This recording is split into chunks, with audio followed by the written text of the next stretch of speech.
ಮಾಹಿತಿ ಇದ್ರೆ ಅದನ್ನ ಕೂಡಲೇ ಅವರು ಪೊಲೀಸ್ ಇಲಾಖೆಯ ಗಮನಕ್ಕೆ ತರಬೇಕಾಗಿತ್ತು.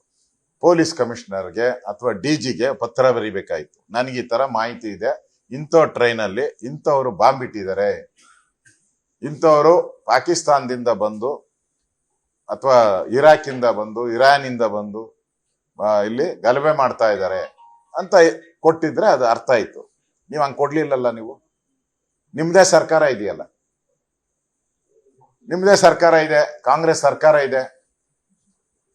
ನೀವೇ ಹೇಳಿದಿರಲ್ಲ, ಮುಖ್ಯಮಂತ್ರಿ ಆಂಜನೇಯ ರಾಮ ಇಲ್ಲೇ ಇದ್ದಾನೆ, ನಾ ಅಲ್ಲೋಗಲ್ಲ ಅಂತ. ಅದಕ್ಕೇನ್ ಹೇಳಿದ್ದಾರೆ? ನಿತ್ಯಾನಂದನ್ ಹೋಲಿಸಿದ್ದಾರೆ ಸಿದ್ದರಾಮಯ್ಯನವ್ರನ್ನ. ನೋಡಿದ್ರ? ಸಿದ್ದರಾಮಯ್ಯನವ್ರನ್ನ ಬಿ ಕೆ ಹರಿಪ್ರಸಾದ್ ಅವರು ನಿತ್ಯಾನಂದನ್ಗೆ ಹೋಲಿಸಿದ್ದಾರೆ. ಅವನಿಗೂ ಭಕ್ತರಿದ್ದಾರೆ, ಇವ್ರಿಗೂ ಭಕ್ತರಿದ್ದಾರೆ ಅಂತ ಹೇಳಿದ್ದಾರೆ. ಅಂದ್ರೆ ಅಲ್ಲಿ ಎಷ್ಟು ಒಡಕಿದೆ ಅಂತ ಗೊತ್ತಾಯ್ತಲ್ಲ. ಅದರಿಂದ ಹರಿಪ್ರಸಾದ್ ಅವರು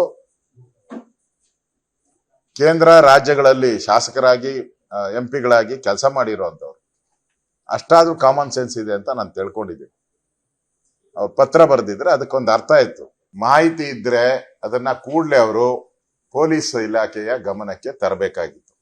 ಪೊಲೀಸ್ ಕಮಿಷನರ್ಗೆ ಅಥವಾ ಡಿಜಿಗೆ ಪತ್ರ ಬರೀಬೇಕಾಗಿತ್ತು. ನನಗೆ ಈ ತರ ಮಾಹಿತಿ ಇದೆ, ಇಂಥ ಟ್ರೈನಲ್ಲಿ ಇಂಥವ್ರು ಬಾಂಬ್ ಇಟ್ಟಿದ್ದಾರೆ, ಇಂಥವ್ರು ಪಾಕಿಸ್ತಾನದಿಂದ ಬಂದು ಅಥವಾ ಇರಾಕಿಂದ ಬಂದು ಇರಾನಿಂದ ಬಂದು ಇಲ್ಲಿ ಗಲಭೆ ಮಾಡ್ತಾ ಇದ್ದಾರೆ ಅಂತ ಕೊಟ್ಟಿದ್ರೆ ಅದು ಅರ್ಥ ಆಯ್ತು.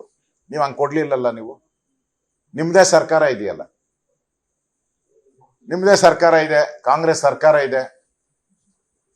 ನೀವೇ ಹೇಳಿದಿರಲ್ಲ, ಮುಖ್ಯಮಂತ್ರಿ ಆಂಜನೇಯ ರಾಮ ಇಲ್ಲೇ ಇದ್ದಾನೆ, ನಾ ಅಲ್ಲೋಗಲ್ಲ ಅಂತ. ಅದಕ್ಕೇನ್ ಹೇಳಿದ್ದಾರೆ? ನಿತ್ಯಾನಂದನ್ ಹೋಲಿಸಿದ್ದಾರೆ ಸಿದ್ದರಾಮಯ್ಯನವ್ರನ್ನ. ನೋಡಿದ್ರ? ಸಿದ್ದರಾಮಯ್ಯನವ್ರನ್ನ ಬಿ ಕೆ ಹರಿಪ್ರಸಾದ್ ಅವರು ನಿತ್ಯಾನಂದನ್ಗೆ ಹೋಲಿಸಿದ್ದಾರೆ. ಅವನಿಗೂ ಭಕ್ತರಿದ್ದಾರೆ, ಇವ್ರಿಗೂ ಭಕ್ತರಿದ್ದಾರೆ ಅಂತ ಹೇಳಿದ್ದಾರೆ. ಅಂದ್ರೆ ಅಲ್ಲಿ ಎಷ್ಟು ಒಡಕಿದೆ ಅಂತ ಗೊತ್ತಾಯ್ತಲ್ಲ. ಅದರಿಂದ ಹರಿಪ್ರಸಾದ್ ಅವರು ಕೇಂದ್ರ ರಾಜ್ಯಗಳಲ್ಲಿ ಶಾಸಕರಾಗಿ ಎಂಪಿಗಳಾಗಿ ಕೆಲಸ ಮಾಡಿರುವಂತವ್ರು. ಅಷ್ಟಾದ್ರೂ ಕಾಮನ್ ಸೆನ್ಸ್ ಇದೆ ಅಂತ ನಾನು ತಿಳ್ಕೊಂಡಿದ್ದೀನಿ.